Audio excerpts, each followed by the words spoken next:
प्रभू श्रीराम वनवास संपवून जणू अयोध्येत परतले।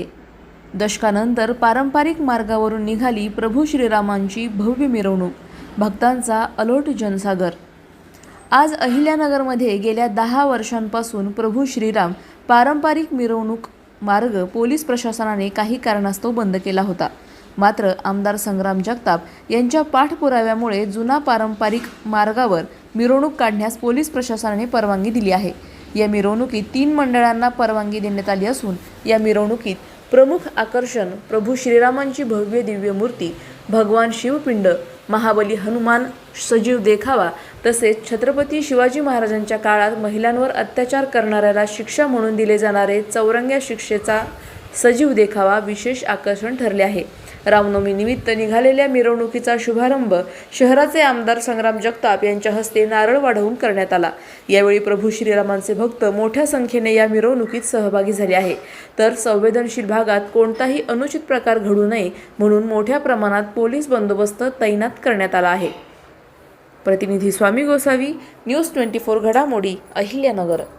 आपण जर पाहिलं तर अनेक वेळा शहरात अगदी 30 वर्षाचा इतिहास पाहिला, अनेक वेळेला वेगवेगळे अनुचित प्रकार ते आपल्याला वेगवेगळे जे धर्म आहेत म्हणजे आपल्या तणावपूर्ण वातावरण पाहतात। विशेषतः आपण जर पाहिलं पुढच्या काळामध्ये अनेक वेळेला औरंगच्या काळामध्ये देखील 15-20 वर्षापूर्वी अनेक वेळा दंगल झाली, पण त्याचा काही मार्ग बदलला नाही।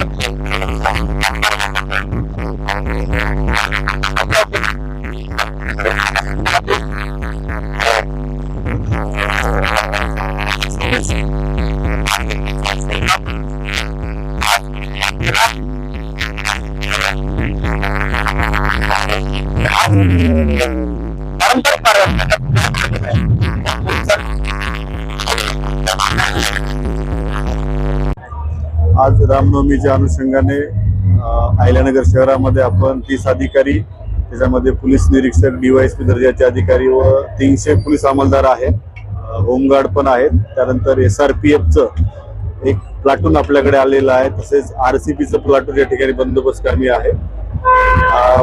आपण ड्रोनचा वापर केलेला आहे, CCTV कॅमेरे पण आहेत आपल्याकडे, सर्व्हिलन्स व्हेकल आहे आणि प्रत्येक चौकामध्ये प्रत्येक ठिकाणी फिक्स पॉइंट आपण टावर सुद्धा लावलेले आहे, समांतर पेट्रोलिंग लावलेली आहे आणि बंदोबस्त व्यवस्थित लावलेला आहे। आता बंदोबस्त लावलेला आहे, सर्वांना आम्ही शांततेत मिरवणूक काढण्याचं आवाहन केलेलं आहे। त्यांनी डीजे संदर्भात काही निर्णय झालेला आहे? डीजे बद्दल जी आपण पूर्वी कारवाई केली त्या पद्धतीने कारवाई केली। ओके।